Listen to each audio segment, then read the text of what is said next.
Hey guys, I've been looking to make this video for just a little while now.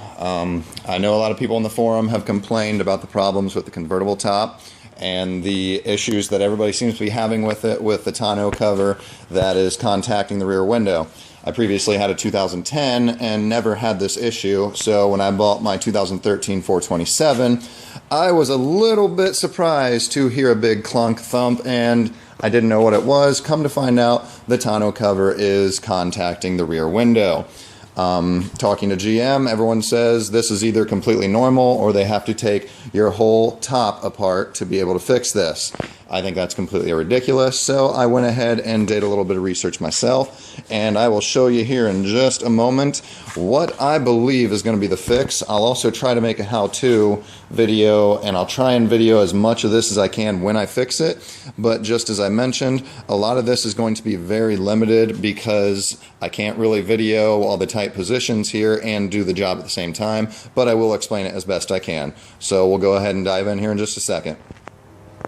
Alright guys, we're back here, and just to show you what the rub or the bump or whatever you want to call it looks like, I can show you here in just a moment. As you can see, the tonneau is open. Down here, this area about right here is where we are making contact. So I will go ahead and drop the top and you will see exactly what I'm talking about. Boom, there it is. It's hitting, and it does it both on the way up and on the way down. So now we're going to go ahead and jump into the fix here. In just a moment, I'll show you exactly where we're going to be looking at. I have the top all the way in the utmost position that we're going to be using it in, and I will show you exactly what we are looking at here. You can see this is right up in this compartment. The only way you are able to actually see this is if it is all the way in the upright position. Right up here, I'm going to try and get the camera in here and see if I can get to focus this thing right here. This is actually the strap that we're going to be working with. We're not going to be working with this part of the strap because this part is actually riveted on, so we cannot make any adjustments to that. But that is actually the strap that is causing all of our issues. It is way tucked away up there, but you can still see it. Now, I'm going to go ahead and reach in that hole and grab the strap. Keep an eye on the rear view window, and I will show you what happens when you pull it. As you may or may not be able to see, the strap is retracting just a little bit, and it does actually move the window back and forth when you actually pull it. So that goes to prove that is exactly what we are needing. As we go ahead and creep under here, you go ahead and enter from this side. You just go ahead and move some of this stuff to the side under here, right under here. So if we're going to creep right under this, lift this up, and you will see the other side of the strap. It is right here. Now, if you go around to the other side, I know I'm really contorting and I might have the camera upside down on your side. If you go ahead and try and creep in here, you will see on the back side of this, and I'm going to flip the camera upside down. We'll see if I can get any images of it.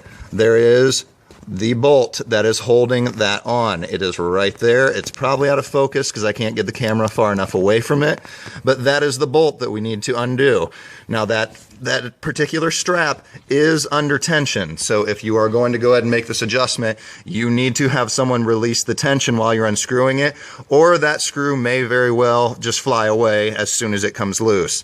Same goes for when you go ahead and take it off. You actually need to have someone hold pressure, and then when you put it back in, someone needs to give you relief so that you can actually screw it back in the hole.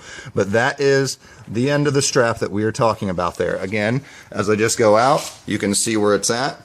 It is right under this corner. You do have to pull a little bit of the corner back to see it, but it's very flexible. It's not going to hurt anything. So I'm going to go ahead and get on this, and I will show you guys the results here. I'm back. I did go ahead and take that screw out. I'm doing this by myself, and the tension was not that difficult to release with one arm while unscrewing the other. This is all that holds it on. It basically is a screw with a bolt top on it, which I can get it to focus there, and it is about a 7mm bolt is what you need. I originally thought it was a screw or a Phillips, but it is a bolt, so it actually works out really good. I just used a regular socket wrench with a 7mm on the end of it. It released extremely easy, and then you just go ahead and you pull the strap up. Now this is what the strap looks like. As you can see, it does have a pretty good size hole in it. I'm not sure exactly if I'm just going to use a punch to try and punch through or what I'm going to try and do to make the new hole. The TSB says that we want to space the new hole approximately 0.25 inches or 6 point something millimeters inward. So naturally, if we want to tighten it, we're at this hole now, we want to go this direction. So we're going to go ahead and make a new hole right down here. I might even go just a little bit past a 1/4 inch because I honestly don't know how much more it's going to do. You can see in the strap here, or at least you should be able to if I could get this to focus for me, that here we actually do have some stitching that's reinforced to try and help that. There won't be stitching on the other side of it when we make the new hole, but I suppose we got to pick and choose our battles wisely as to which we really want. I don't really think it's going to be an issue, so we're going to go ahead and make this up. The best part about this mod is if this does not work or it causes issues, there is no harm done. You literally can just move back to the original screw hole and we can put her back together. So I'm going to go ahead and make the new hole and we'll start getting it screwed in, and I will show you the results on one side. I might actually just wait till the end, do the other side, and then show you from there. So I'll see you in just a couple minutes here. Checking back in.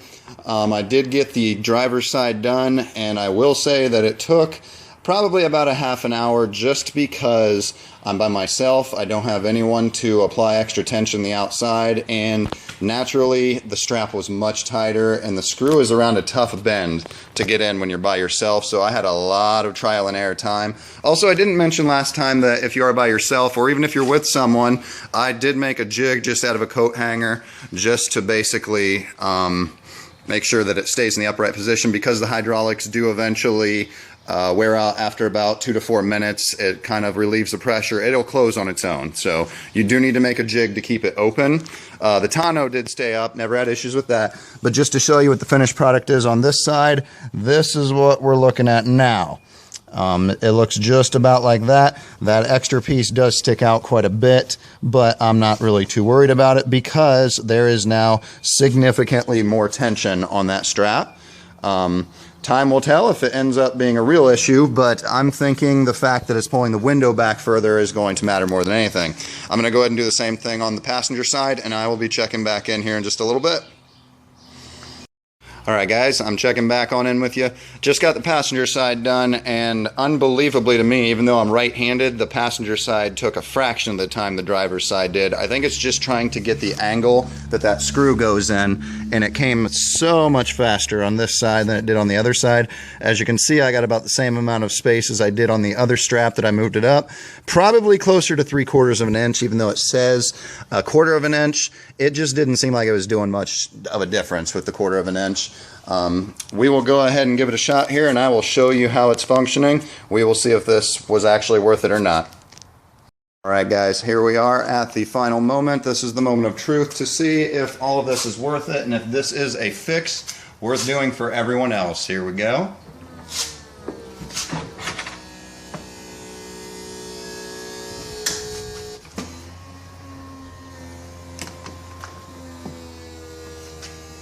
Top seems to go down pretty well. No issues there. And going back on up here.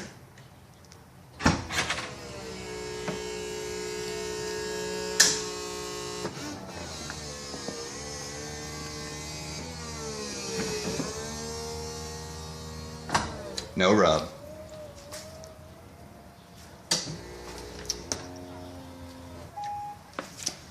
There you have it, guys.